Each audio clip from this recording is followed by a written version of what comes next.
Hooray for the red, white, and blue. And for you, because now through July 5th, Dollar General is celebrating with Buy 5, Save 5 on America's favorite brands. And you'll save that $5 instantly. That's right, people. I said instantly. At checkout, mix and match 5 participating items from name brands you love, like Bounty for some quicker picker-uppering at the Backyard BBQ. Ooh, I can taste those burgers. Or Gain laundry detergent to give your sniffer a fireworks display of freshness. Or save on Tide, Pantene, Crest, Swiffer, CoverGirl, Charmin, Gillette. I could go on and on. Best of all, with Dollar General, you can declare your independence from the big store. You'll still get the same great savings without the big store hassle. It's the fast way to save. So claim your freedom to save $5 instantly. Better hurry in. Offer ends July 5th. Dollar General, the fast way to save.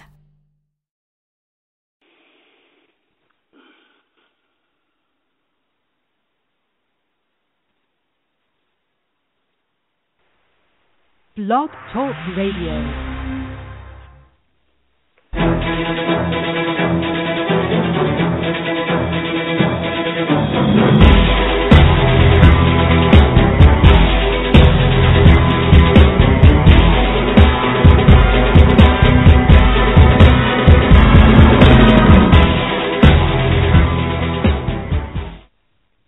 Welcome to another episode of The Grueling Truth. I'm your host, Mike Goodpasser, and as always, I want to welcome in my co-host, Matt Andrew Scavage. How you doing tonight, Matt? Doing real good, Mike. Good to have you back. Hope you had a good vacation. Yeah, and I listened to you and Dexter Carter last week on the first 49ers or the first show for our 49ers show, and I was entertained during my vacation with that for a little while. Good deal. So tonight we got a very special guest, one of the top running backs of the decade of the 1980s, 10 years. I think he ran for over 8,000 yards, 69 touchdowns, Super Bowl 26 champion, 3-time Pro Bowler. Help me welcome to The Grueling Truth, former Atlanta Falcons and Washington Redskins running back, Gerald Riggs. How you doing, guys? All right. It's good to have you on the show. Glad to have you. Well, glad to be a part of it. Well, let's just start off with your younger years. Just tell us a little bit about your when you were younger, when you started playing football. If you had any major influences when you started playing, whether it be high school, pee-wee, or whatever. Just tell us a little bit about what got you started playing football. Trouble. Just being in a lot of trouble. I needed something to get this wild, little, crazy little kid off the streets, and I don't have that real, I guess, from the carrying a football from the crib type of, lifestyle that I grew up with in Las Vegas, Nevada. I was a kid that, I did a lot of other things, played basketball, ran track, and, I loved other things to do, but football was kind of that one sport that I didn't quite like. I don't like being hit on or punched on or tackled and all that sort of stuff. And I pretty much avoided it. I had issues with anger. I had temperamental problems. I was a kid that didn't grow up with a father, first of all. And my mother did everything she could to try to make sure that, she at least gave me something to keep me busy. But football was not one that I took to in the beginning. I did try to play when I was in the 6th grade. And the first time I went out, I got tackled and a kid knocked me over the bag, and I got up and started fighting. And, the coach was like, picked me up. He was a big, strong guy. I'll never forget him. He picked me up by the back of my pants, my belt, and he's holding me up. And he's asking me why I had to fight the kid or why was I punching him. I'm like, Coach, he hit me. He's like, we just tackled you. I'm like, well, that was hitting to me. So I didn't want no parts of it, and stopped playing football. And I really almost missed my blessing, guys. I because of my good friends who I grew up with, they all played football. They played on the little pee-wee teams, and I didn't play that pee-wee ball and all that, but I played all the way up until high school, and I had a little stint with my sophomore year in new school. To make a long story short, didn't get along with the coach and whatnot, and almost missed my blessing that I ended up going back out my senior year and had, at that point in time in my life, kind of recommitting my life to maybe being a little bit different after having some advice from a school advisor, an academic advisor, or at the school athletic director, kind of talked me into staying out on the team because I was clearly my athletic ability was kind of off the chain or whatever, and they were like, why don't you just give this a try? And I did, and I stuck it out and got a scholarship offer, and the rest was history. Well, Gerald, what made you, after high school, what made you want to decide to go to Arizona State? Well, growing up in out west, it was the Pacific 8 or the WAC Conference. That's all we got in football. Once in a while, we would get some games from back east to Texas, and maybe some of the Notre Dame games and all that sort of stuff. But the WAC Conference was pretty prevalent where I was living in Las Vegas. We'd get a lot of their games, and for whatever reason, I loved watching Arizona State play. It wasn't about the Frank Kush, whatever. I used to always think that little helmet was pretty neat with the little sun devil on the side of it, and that kind of attracted me. And then that one year that I played in high school, someone put the word out that, hey, you guys need to come and see this guy here in Las Vegas who's this big running back who's kind of tearing it up. And once they came a call, it was pretty much a done deal. John Robinson was at USC. I had went to visit, and oddly enough, me and Marcus Allen, I know you guys have talked to him before. And, we were there on a recruiting trip at the same time, and it was just not to be where I was going to be in the backfield with Marcus Allen. I'd rather have been at Arizona State at the time. Well, you went to Arizona State, and I know I've talked to some guys that played for Coach Kush. What was your opinion of Coach Kush, and do you have any good stories about Coach Frank Kush? I loved him. He was tough, but I loved Frank Kush. I think I was probably the only running back he never probably punched. That's the only thing I can remember. But he was. That's some of the stories I heard too, by the way. Oh yeah, he would. There were some guys that he made rag dolls out of, but most of them deserved it. And for all of what you heard about him and how disciplined he was and how tough he was on the players and whatnot, we absolutely loved him. Very few guys if any, that I can really point out, with the exception of the guy that probably helped get him out of there. We all felt just a warm place in our heart for Frank Kush and what he had done for us as a coach. He helped us. He was unlike most of these coaches nowadays, where he was the father figure. Most coaches now is like they're that figurehead of the school more so than they are of the men that they represent. Yes, they coach and they have these rules and all those things are in place. But Frank was literally a father figure to a lot of kids, especially one like me who didn't grow up with a dad. He was that guy that helped me understand the discipline that I needed, the things that I needed to do to be a better man in school, on and off the field, in the community, all about. So, but he was tough. He was tough. Many stories of things when I was going to school there. The first thing was the offensive lineman that I always and I loved him when he got involved with the offensive lineman. He used to walk around with his long stick all the time, and he would kind of just say something to the offensive lineman. He was only about 5'4". So when you go in and talking to a guy who's 6'5", 6'6", or whatever, he's looking up at him all the time. But as soon as Frank walked up to the offensive lineman, he wanted to get their attention.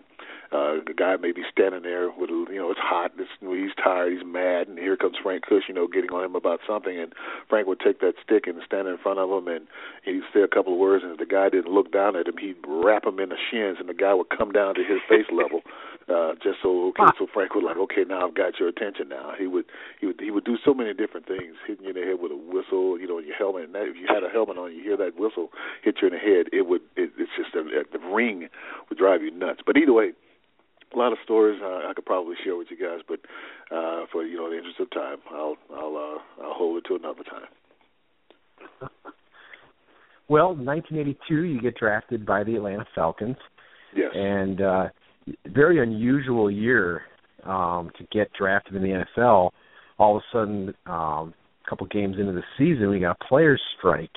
Mm-hmm. What was that like for you as a rookie, and were you for it or against it one way or another? Wow, that was, you know what, you bringing back something there from. I did not like that at all. I was not very up on what the issues were at the time. It was more or less, and I think that large amount of the guys who came in the league that year were not. They didn't. It was like, listen, we just want to play. We want to earn a paycheck and we want to get on the field. And the veteran guys were, they were all trying to get all these guys to say, well, hey, now you're part of the NFL, you're part of the union, you're part of this and that. And I was one of those guys that I never, took to, if I didn't understand it, I wasn't going to be about it. I wasn't going to be behind it. And I was one of the few guys that when they go out and did the solidarity handshake, I didn't go out. I sat on the bench because I didn't understand what it was all about, and nobody really made it clear to me. And I just didn't do it. And after a few weeks had gone by, and after I talked to a couple of guys with it, whatever, then when we all came back, then I had a lot more understanding of what it was all about. But in the beginning, that was a pretty rocky way to start my NFL career. But nonetheless, it got behind us, and the NFL who said at the time that they would go broke paying a lot of these guys. I don't think they broke at all. No. All right. When you got to the Falcons, I mean, they already had a couple really good running backs. You had William Andrews, Lynn Kane. I mean, your rookie season, did anybody kind of take you under their wing to kind of teach you the ropes or help you out? Well, you know what? Oddly enough, it didn't come from the running back. Me and William, we're very dear friends now. But in the beginning, no, that didn't start out that way. The guy who really actually kind of took me under his wing was the center, Jeff Van Note. He was a guy who, kind of pulled me aside and would talk to me about certain things and try to help me understand how, hey, just understand what we do as a lineman. As linemen, we'll do some of those things. And I love to listen to linemen because they are some of the smartest guys out there on the field. I don't think that it's a secret with some of that now, but they usually are some of the smartest guys out there. And Jeff Van Note was the first one who really kind of warmed up to me, being that everybody thought that, well, hey, with William Andrews and Lynn Kane there, that they didn't really need a running back at the time. And, it was about business. It's about the future. It's about trying to, make sure that you have the guy who's going to, if something happens, which unfortunately it did, but there was somebody else to step in and do the job, and I was, the next guy up, next man up, and I made good on it. Now, I'm going to bring this up before Mike does. 1983 comes around now. I'm a 49er fan, and, your kind of coming out party, from what I can remember from that year, was that game in Atlanta, the Hail Mary game. And I remember you running off like a 40 or 45-yard run, and then Billy White Shoes Johnson came down with the Hail Mary. What was it like to, if you can share any thoughts from that game and what it was like to play with a guy like Billy White Shoes Johnson? Oh man, it was absolutely great to play with Billy. He was one of the probably one of the guys on the team that, first of all, he was the team joker. He's one of the funniest guys around. You just won't believe just how hilarious he can be on a daily. I mean, you come in a locker room and it's like you walk by his locker and he's got this little sinister grin all the time, knowing it's like he's up to something. You just know he was, and he was. We always just clowned around all the time. He was one of the funniest guys out there on the field. But when he'd go out there and play, I tell you what, he was one of the most courageous guys out there on the field too. Also a bunch of courage to do what he did as a punt returner, and basically fearless. And I don't know if he was running out of fear or whatever, but he was pretty darn good at running back punts and that sort of thing, and being out there on the field all the time. But I remember that play so well in that Steve was in the game, and we called a play, and I said, Steve, if nobody really rushes, I'm going down the field. And Steve was like, just hey, if you have to, get down there as quick as you can, because I'm throwing this and I'm laying it out. And sure enough, if you see on the film when Billy catches the ball, I'm almost there. I'm thinking I'm going to try to drag him in the end zone or whatever, but he still gets in and makes the play, one of the biggest plays in Falcon history. And just to be on the field with Billy Johnson doing that, which we still talk today, he's just a very, very dear friend and one of the greatest players in the NFL history. Yeah, I would just like to thank you for that game because I'm a Cincinnati Bengals fan and the 49ers beat us in the Super Bowl twice. And 49er fans are just arrogant as hell. And all I got to hear about all the time are all these championships and everything, and he always makes fun of my team. Oh, so, man, I mean, I just wish I would have known Matt at that point, even though he'd have been like 2 years old, just so I could have made fun of him about it. Not quite. Well, okay. I couldn't stand any of those teams anyway. I mean, we had to play them in that old NFC West division, and we had to play them twice a year. And I tell you what, between Montana and all those guys that they had, the defense they had, Bill Walsh and all. I mean, like it was one of those. I guess we had probably some of the most bitter rivalries, and out of all the conferences. I mean, you got the NFC East, and then you talk about them, and then you got the North Division. They had all that stuff in there, and then but us and New Orleans and San Francisco and the Rams. Gosh, we hated those teams. Okay, 1984, I think your first start was week 1, wasn't it? And you ran for like 2 or 3 touchdowns, 200 yards. I think you guys beat the Saints like 35-28. Tell us a little bit about that. One of those times where, well, like I say, it was next man up. And I think, that was the first time that I had the opportunity to kind of take the lead with Dan Henning and that one-back offense, certainly one that I'd have to say was totally, that was the offense that kind of put me on the map. And it was to me, it was the ideal formation for me. I was a blocking fullback coming out of college, and but I had been a tailback for a little short time in high school, and that was I at least had the opportunity to do both. So being able to get in that one-back offense was something that was huge for me, and being able to get into that to have that offense out there at the time with. Like I say, with Dan Henning, who came in there and brought that system, the old Joe Gibbs with Washington system, which is it was great. And New Orleans was the first team, and I actually had a chance. Actually, the year before, really, I think they had an opportunity to kind of get a few games underneath my belt with them, and I was returning kickoffs and all that. And I didn't know where it was going to go. Being that William was there, but he had gotten hurt going into that year prior to that year, and I was just ready to step up and make and take on a challenge. And hey, like I say, rest was history. So when William Anderson during that off season, was Andrews already hurt, or were you battling it out with him in training camp? Well, he got hurt in training camp. He got hurt in training camp. Yeah, he got hurt in training camp, and so that's kind of when that happens, you get a chance to get the reps and get ready for it. And I got hurt in I want to say the year before. Was it? That was 84. Or was that 83? My mind goes in and out, guy. But I thought it was 83. But either way, he was hurt, and of course was the next guy up, Dan Henning. I remember him telling me that he didn't know much about me, basically coming in there. But after what he had saw in training camp or whatever, he wanted me to push William as much as I could, because he was a starter, but Dan felt that the offense was more suited for me. So, all right, 1985, you came in second place for the rushing title behind Marcus Allen. 9 games, you ran for over 100 yards, I believe. Another 3 games over 90. Most of the time, players say they don't look at stats and they're only focused on winning. Yeah. I believe that most of the time that's true. But was there any checking at all and checking Marcus's numbers that year?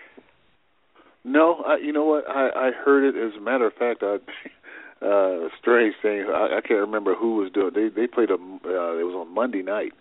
When I guess going into that last game of the year, and I was ahead of Marcus, and they played on Monday night, I believe. Monday Night Football. They played the Rams. I remember watching that game. I think so. I think they played a Monday night game, and it was at that particular time I was like.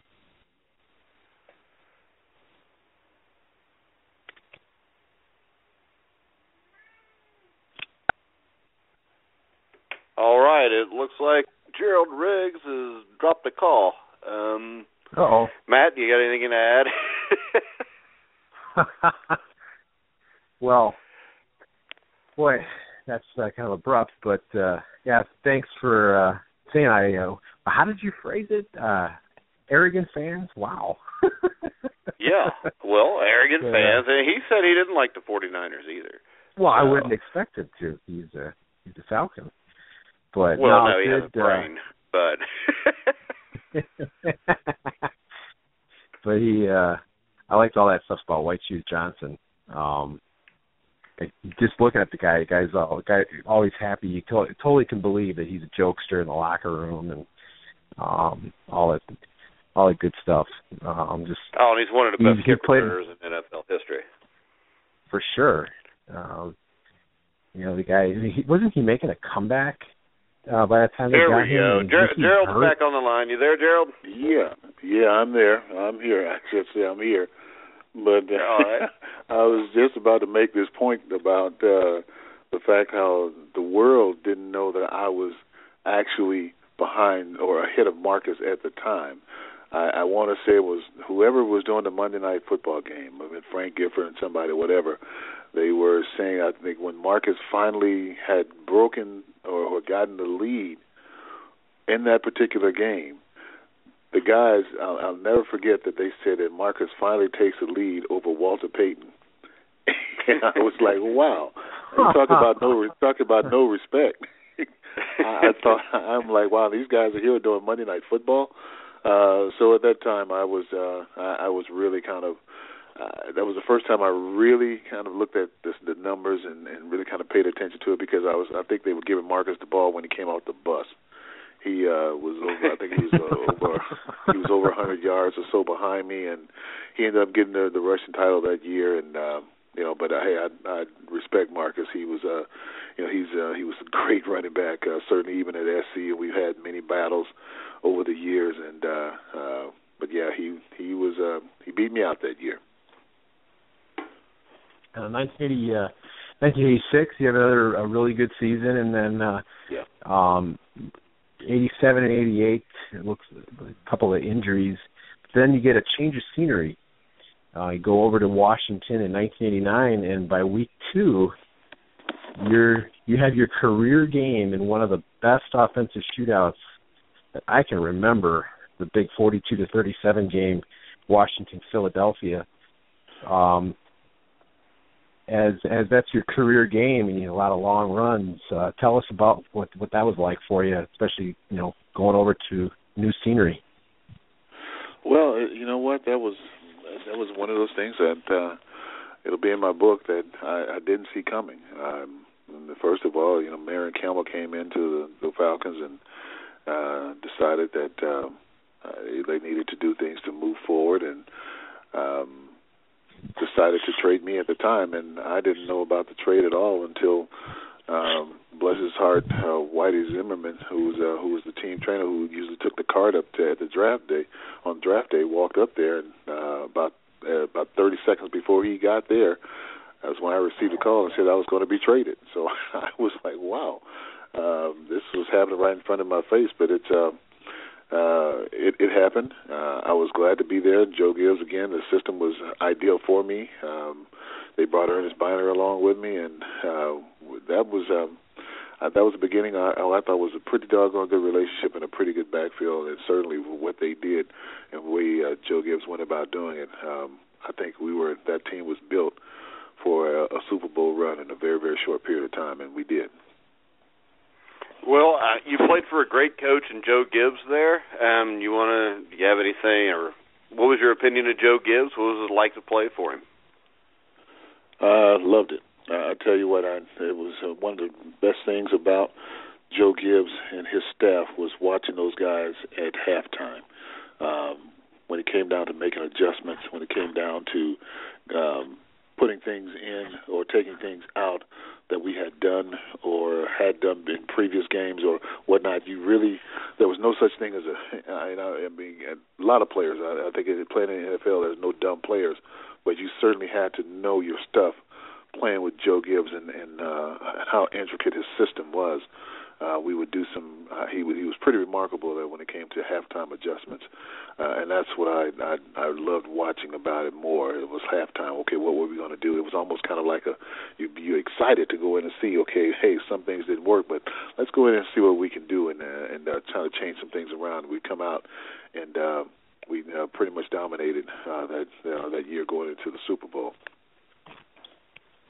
All right, real quick, let me remind listeners the first half hour of our show is live. When we get to the bottom of the hour, we'll still have archived time at 15 minutes with Gerald Riggs. At the top of the hour, you can go to the Blog Talk Radio Network or the Grueling Truth Facebook page and get the podcast and hear the last 15 minutes of the interview with the first 30. Matt? So you also played on another one of my favorite offenses with the Posse and Mark Rippon, the early 90s. What was it like to play with those guys? I tell you what, you talk about some real pros, and I'm talking about Gary Clark, or Art Monk. They were Ricky Sanders. Those guys were fearless. They were just fearless. They wanted the best that you had out there, and they were not going to back down. It was like Joe couldn't go out there and say, I mean, it would drive Joe crazy because he would be concerned and worried about, different teams like the Giants with Lawrence Taylor or something, or some of the other teams with guys who are, caused a lot of problems. But Gary Clark and those guys and Art Monk, they would go out and they were just absolutely fearless. It was like, okay, let's put the best defense back, whoever it is, put them out there on whoever. And they were, let's do what we had to do. They didn't come in a huddle and, act like the divas like they do these days. But when they came in a huddle, Mark and those guys just had a relationship where they can just look at each other and it's just like, okay, this is coming to you. You know what you got to do, get open, because I'm going to be throwing it. And sure enough, they went out there and did some great things. The offensive line was great. I tell you what, it was wonderful watching Jacoby in his day. He was starting to go on his downhill, but he was still one of the best linemen around. Jim Lachey on the other side. Most people didn't talk much about him, but that was an absolute beast over there on the other side. And then with Bostic and Grimm and what they would do in the middle. And another guy who I tell you what, who was one of the toughest players that probably didn't get anywhere near as much recognition, it was Riley McKenzie. He was one of the toughest linemen out there. I love watching him play. He can play any position across that offensive line.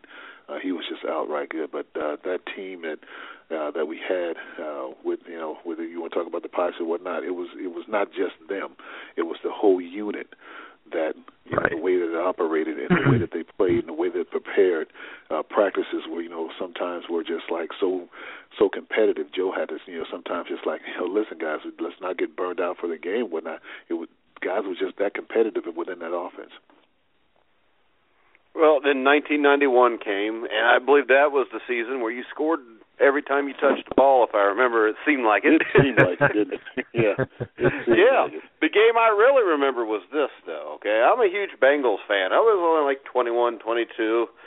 I didn't have a lot of money, so I only went to one game a year. And I went to the game where the Redskins played the Bengals, and you scored 3 touchdowns and beat us by a touchdown. Why did you do that to me? Well, it was called They Couldn't Stop Us, that's all. They had to get something else going. But no, that was, coming up there to in that system, my thing was, and I think I had an ability in a short yard situations a lot of times. It's kind of where I had gotten hurt, and then Joe was like, okay, when you come back, let's, I know that what you can do in close quarters. I had, for whatever reason, you say I'm a big back, but I had the ability, basically from being a fullback, to read a lot of plays on the inside very, very quickly, and I think that's what helped me so much in scoring a lot of touchdowns. We went into those short yardage situations. That was my forte. That was my deal. Well, during your career, probably no bigger moment for you than Super Bowl 26. And you get Super Bowl 26 against Buffalo Bills, score 2 touchdowns, I believe, in your last game. What was it like to not only play in the Super Bowl, but to have a very significant impact on the outcome and go and walk away a champion? That's what you play for. This is the opportunity that you get when you finally get that opportunity to play in that type of game. You want to factor. You want to be a guy that says, that I wasn't just on the sideline holding a clipboard or something. That going to that game, and it was I almost had the opportunity to start in that game because I was basically healthy at the time. But during the season things had been going well. And we didn't change up anything. We left Ernest as being kind of the guy who was starting the game, whatnot. But even though you want to say neither one of us were starters, we were both we're both of the offensive backs that they were going with. But I really felt that game, had I had the opportunity to start that game, I was so prepared for it. I know in my mind I would have set a rushing record in that game against that Buffalo Bills defense. We were that prepared. We were that confident about it. And going into that game, like I said, you want to factor in. You don't want to be the guy just to say, "Oh, well, I was there."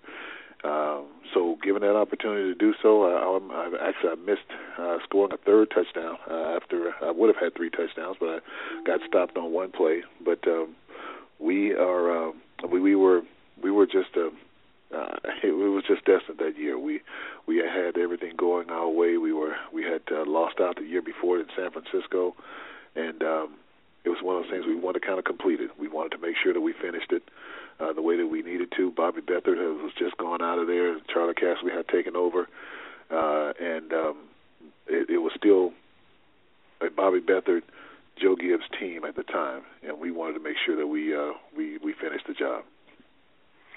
So what made you decide that was going to be your final year? It was just, it came down to a lot of different obstacles and stuff. The changing of the guard, of course, with Bobby Beathard, and Joe Gibbs was just getting into his race cars and all that. I don't think that as much tension was. They were kind of almost breaking the team up a little bit. I didn't want to be that guy, just kind of hanging on and whatnot, and just called it. It was time for me to go. Some other reasons were there too, and I don't want to get into those right now. But that was just the time. It seemed like to walk away at the being a winner, being a Super Bowl champion.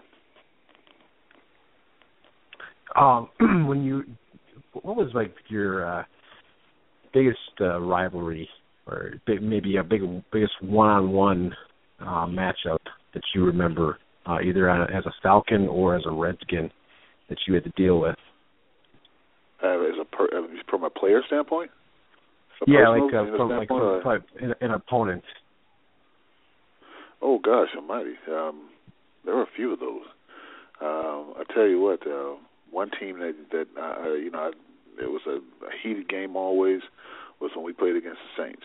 And those Saints linebackers that they had with Ricky Jackson, Von Johnson, Pat Swilling, and Sam Mills. They had, to me, arguably one of the best linebacker groups in the league at the time. And we always had some pretty heated rivalries in those games. And then, of course, San Francisco with Bill Walsh teams and the Ronnie Lotts and all that sort of stuff. Ronnie, for all of what he was in the league or whatnot, he will actually flat out knock you out if you get an opportunity. But I just have to tell you, you'd have to ask him, that we had some pretty good battles. we had some very, very good battles. But those two guys, those two teams probably were the most. And then, of course, when I got over to Washington, Philadelphia. Philadelphia was arguably one of the toughest defenses, of course, with Reggie White and all those guys there, Seth Joyner. They had some pretty doggone good players at that time too. But everybody always talks about that Chicago Bears defense in '85. One of the games that I'll remember probably forever because it was cold as heck up in Chicago. And David Archer, our quarterback, I think he almost came out with negative yards passing. I was the only guy and I think it checked the records. I'm not sure, he may have, but then I think I was the only guy that got 100 yards against him that year. All right, so you retired from football. What have you been doing since then? A bunch of different things, guys. I think when I say I'm retired, I retired to only get back into something else. I worked with kids. I've done radio. I've done my own radio show. I've worked with the Falcons. I've worked with with the CBS guys down there, and right now I'm just kind of trying to enjoy life. I started what I call the Gerald Riggs network, and I try to help fathers and sons kind of bridge the gap between relationships, and doing it in a little bit different manner, trying to do it from a most of a religious perspective, and trying to help guys who may have been in that same position that I was in, where they didn't have a father or they have a strange relationship with them, and try to counsel them back to get together, try to work them out. Fathers find different job avenues if they've had issues with child support or something like that. Try to help them to do some things to be in the lives of their sons, because I think that's where the enemy is attacking the society so much, is with the sons. The sons are not coming up to be men. They're being, I know that they have mothers. Most of the time the fathers are not there, but it's very difficult for a woman to raise a man.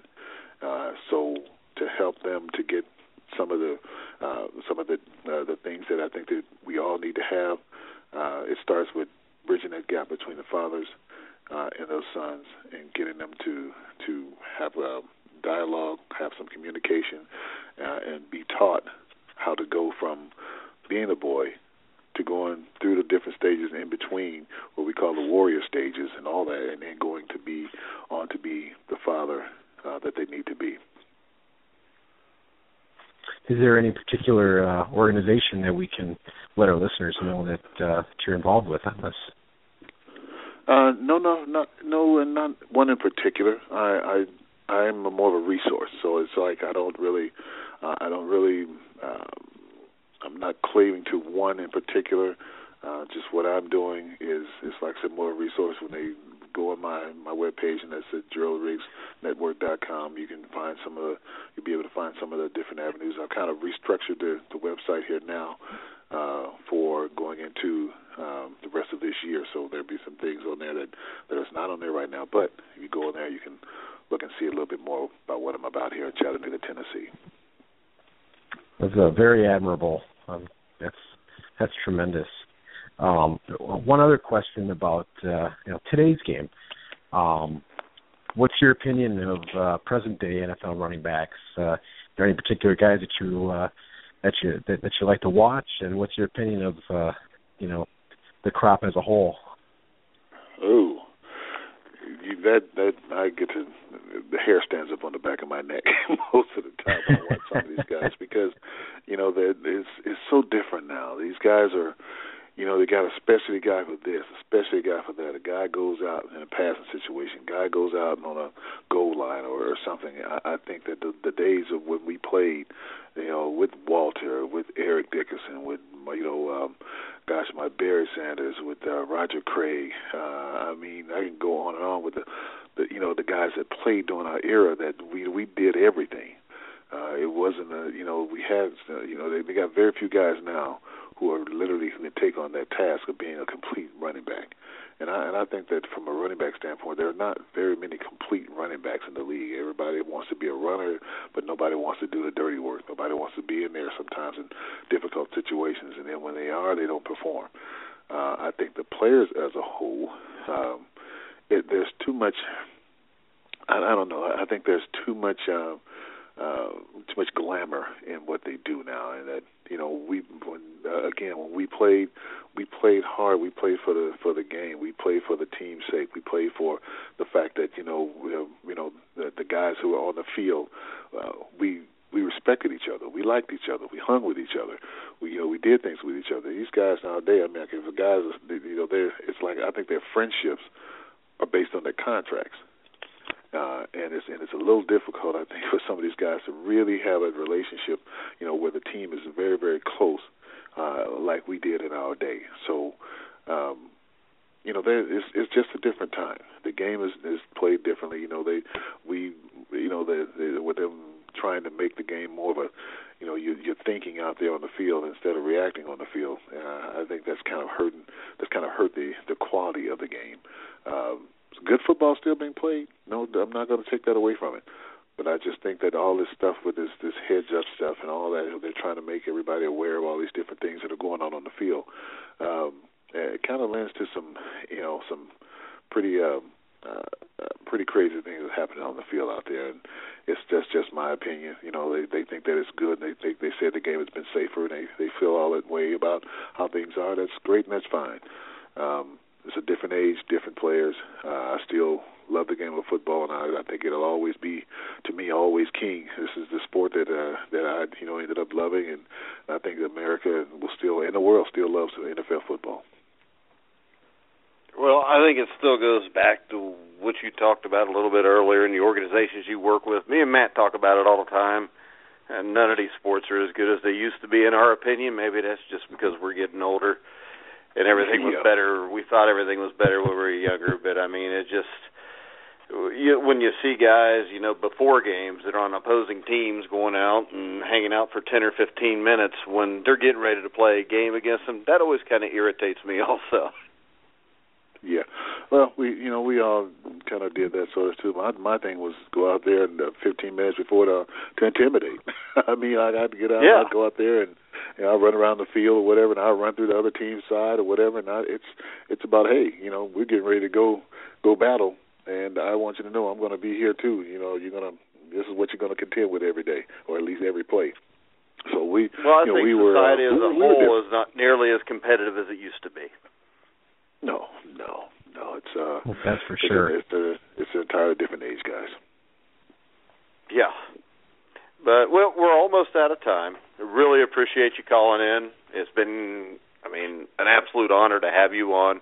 I know me and Matt were talking when we were talking about guys we want to have on. You were one of the names that a couple months ago popped into our heads because I think you were really underrated. I think you had 3 years where you had a little bit over 5,000 combined yards in the mid-'80s. It's been great having you on. I know Matt, I'm sure, agrees also. Definitely. One of the best running backs I saw growing up, and it was truly an honor to have you on and get your perspective on things. Well, guys, I really appreciate that, and we'll do it again maybe another time. Oh, we'd love to have you back. All right, guys. Have a good one. All right. Thanks, Gerald. Thanks, Gerald. Hey, and remember, next Thursday night we will have Christian Okoye on, the Nigerian Nightmare, or as Matt calls him, his favorite, Super Tecmo Bowl running back.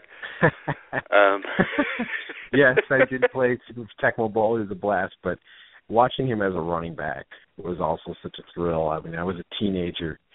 And it just seemed like every time I'd see him, I didn't get to see a lot of Kansas City Chiefs games, but every once in a while I get to see him, and it was just like, who is this guy? This guy's gigantic, and it's just a lot of fun to watch. Also, next Wednesday night we have a special guest, George Visger, played for the San Francisco 49ers. One of them that is in the concussion protocol, or one of the guys that sued the NFL over the concussion protocol and not taking care of the players. He was on Outside the Lines, ESPN, ran a story about him. Very interesting guy. I think that'll be a great show too, Matt. What do you think? Yeah, definitely. I remember when the story came out. Fascinating story. This is a guy, I remember hearing the name, but I didn't know very much about him. And it brings quite a message, and the NFL needs to take care of their players, and so it'd be really great to hear what he's got to say. Yeah, the NFL definitely needs to take care of their players. They've made billions and billions of dollars, and there's no reason why anybody that help make them that kind of money or build them into the empire that they are shouldn't be taken care of by them. But right. We'll get George's opinions and thoughts on that next Wednesday night. Next Tuesday night, Joe Rodriguez will be back with me for our boxing show. Working on finalizing a guest right now, but we'll have somebody on, and I'm sure it will be entertaining. And, once again, Matt will not listen to it because he refuses to listen to a show done by a Bengals and a Giants fan, or he doesn't like boxing. It's one of those two things. we're not sure which one it is. I got to sit in. I do enjoy boxing, not as much as you guys do, but I'd gladly listen. You're a liar. I don't think you do. When's the last time you watched a fight? Oh boy, I haven't watched the recent. That's what fight. I thought. I have seen some older fights, and I do appreciate the sport. It's just not. What older fights I'll did admit you it's see? not one of the. I think you're Marvin lying. I don't Hagler, think you've ever watched Sugar the Ray boxing Leonard. I match didn't in your... see the whole fights, but I've seen videos about Marvin Hagler, Sugar Ray Leonard, and I respect all that. And I remember Mike Tyson and Buster Douglas and some of the things. I didn't watch a lot of boxing, but I do have a little bit of an appreciation for it. All right. So remember, next Tuesday, Wednesday, and Thursday, the Grueling Truth will be back. Like I said, Wednesday night, former 49er George Visger. Thursday night, the Nigerian Nightmare Christian Okoye. So be sure to tune in next week on the Grueling Truth, where legends speak.